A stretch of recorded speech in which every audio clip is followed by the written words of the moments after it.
To me, right now in the NFL, the top 5 teams are pretty clear and obvious. These teams just seem to be on a different tier than all the other teams in the league. And starting at number 5, we have the Dallas Cowboys. This team is just a great overall team. Their defense is great. Their offense is pretty solid. Dak has been playing probably the best he has ever played in his career. And yes, there were some concerns earlier in the season about if they could beat a good team, but after seeing them compete with the Eagles pretty well, and just the way they have been dominating teams recently, I'm pretty confident that this team is clearly elite. Well, not in this play. At number 4, we got the 49ers. And I want to make it clear, when this team is at their peak, they are easily one of the toughest teams to beat in the NFL. But I have 2 main concerns. One is that Brock Purdy has been horrible in clutch situations, which can really make the difference in the playoffs.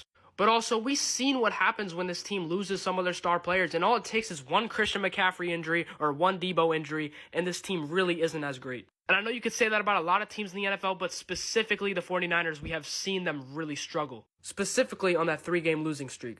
At number 3, we have the Kansas City Chiefs.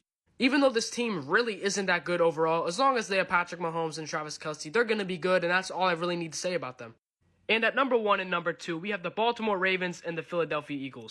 The reason I'm listing these both at the same time is because I feel like they both have very similar teams.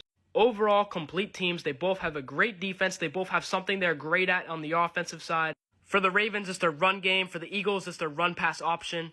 But if you had to ask me, I would say the Eagles are better than the Ravens. And tell me if you disagree with this list.